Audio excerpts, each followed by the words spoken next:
നമുക്കൊരു വസ്തുവിനോടോ ഒരു വ്യക്തിയോടോ എന്തുകൊണ്ടാണ് ഇഷ്ടം തോന്നുന്നത് എന്ന് നമ്മളൊന്ന് തിരിച്ച് ചിന്തിക്കണം. ഞാൻ ഇയാൾ എന്തിനാണ് ഇഷ്ടപ്പെടുന്നത്, ഇല്ലെങ്കിൽ ഞാൻ ഈ വസ്തു എന്തിനാണ് ഇഷ്ടപ്പെടുന്നത് എന്നുള്ളതൊക്കെ. അപ്പോൾ നമുക്കൊരു കാര്യം മനസ്സിലാവും, നമുക്ക് ഇഷ്ടമുള്ള എന്തോ ഒരു ഗുണം ആ വ്യക്തിയിൽ ഉണ്ടായിരുന്നു. യേശുദാസിനെ നമ്മൾ ഇഷ്ടപ്പെടുന്നത് യേശുദാസ് എന്ന വ്യക്തിയല്ല, യേശുദാസിലെ സംഗീതത്തിനെയാണ് നമ്മൾ ഇഷ്ടപ്പെടുന്നത്. മോഹൻലാൽ എന്നൊരു വ്യക്തിയെ നമ്മൾ ഇഷ്ടപ്പെടുന്നത് മോഹൻലാലിൻ്റെ നടനത്തെ, അഭിനയത്തെയാണ്. അഭിനയിക്കാനൊന്നും അറിയാത്തൊരു മോഹൻലാൽ വഴിയിൽ കൂടെ നടന്നു പോകണ ആരും മൈൻഡ് ചെയ്യില്ല, ഏതോ ഒരാൾ നടന്നുപോയി, അത്രേ പറയുള്ളൂ. അപ്പോൾ അങ്ങനെ ഇഷ്ടപ്പെടുന്നവർ. ഇപ്പോൾ ഒരു ക്രിക്കറ്റ് കളിക്കാരനാണ് പോകുന്നതെങ്കിൽ, ക്രിക്കറ്റ് ഇഷ്ടപ്പെടുന്ന ഒരാൾ പോവുകയാണെങ്കിൽ അയാൾ കൂടെ ഓടിപ്പോയി സെൽഫി എടുക്കും. ഇത് വിരാട് കോഹ്ലി, എന്താണ് പറയുക, ധോണിയൊക്കെ പോകുന്ന സമയത്ത്. പക്ഷെ ക്രിക്കറ്റിനെ കുറിച്ച് ഒന്നും അറിയാത്ത ഒരാളാണെങ്കിലോ അയാൾക്ക് ഏതോ ഒരു മനുഷ്യൻ നടന്നുപോയി, അത്രയേ ഉള്ളൂ. എന്ന് പറഞ്ഞാൽ നമ്മൾ ഏത് ഗുണത്തിനെ കാണാൻ ഇഷ്ടപ്പെടുന്നുവോ, ഏതൊരു ഗുണത്തിനെ അനുഭവിക്കാൻ ഇഷ്ടപ്പെടുന്നുവോ, അത് ഏത് വ്യക്തിയിലൂടെ പ്രകടമാകുന്നുവോ ആ വ്യക്തിയെ നമ്മൾ ഇഷ്ടപ്പെടും.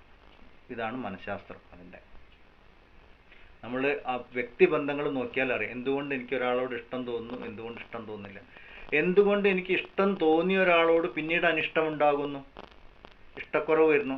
അപ്പോൾ നമുക്ക് മനസ്സിലാവും ഈ ഗുണങ്ങളിൽ വ്യത്യാസം വന്നിട്ടുണ്ട് എന്നുള്ളത്. ഇങ്ങനെ ഗുണം മാറുമ്പോൾ, ഇപ്പോൾ ഉദാഹരണം പറയുകയാണെങ്കിൽ എന്താ പറയുക, ഒരാളിൽ വളരെ സൗന്ദര്യമുള്ള ഒരാളെ നമ്മൾ ഇഷ്ടപ്പെട്ടു, കുറേ കഴിഞ്ഞപ്പോൾ അയാളുടെ സൗന്ദര്യമൊക്കെ നഷ്ടപ്പെട്ടു പോയി, അപ്പോൾ അയാളോട് ഒരു ഇഷ്ടക്കുറവ് വരാൻ തുടങ്ങും. അപ്പോൾ ഈ ഗുണമാറ്റം നമ്മൾ കാണുന്ന വ്യക്തിയിലും കാണപ്പെടുന്നതിലുണ്ട്. ഇപ്പം ഞാനൊരു വ്യക്തിയെ ഇഷ്ടപ്പെടുക എന്ന് വിചാരിക്കും, ആ വ്യക്തിയിലെ ഗുണം മാറിക്കൊണ്ടിരിക്കുന്നുണ്ട്. കാരണം ഇതൊക്കെ പ്രകൃതിക്ക് അടിമപ്പെട്ടിട്ടുള്ളതാണ്, അധീനമായിട്ടുള്ളതാണ്. കാണുന്ന എന്നിലും മാറ്റം സംഭവിക്കുന്നുണ്ട്.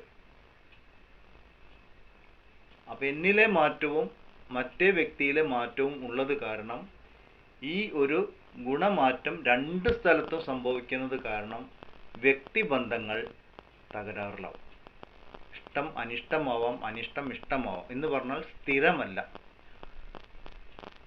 ഈ ഇഷ്ടം സ്ഥിരമല്ലാതിരിക്കുന്ന ഒരു ഭാവത്തിലേക്ക് മാറും മനസ്സിൻ്റെ. ഇതാണ് മനസ്സിൻ്റെ രണ്ടാമത്തെ ഒരു സ്റ്റേജ്. ഒന്ന് നമുക്കൊരു ഗുണത്തിനെ ഇഷ്ടപ്പെടുക, ഗുണം മാറുമ്പോൾ ആ ഇഷ്ടത്തിൽ മാറ്റം വരും. അപ്പം രണ്ടാമത്തെ സ്റ്റേജിൽ നമ്മൾ ഇഷ്ടാനിഷ്ടങ്ങൾ സ്ഥിരമല്ല. ഗുണങ്ങളെ ഇഷ്ടപ്പെടുകയാണെങ്കിൽ ആ ഇഷ്ടവും അനിഷ്ടവും സ്ഥിരമല്ല. ഇതാണ് നമുക്ക് ശരിക്കും മനസ്സിലാക്കാൻ. പക്ഷെ അതേസമയം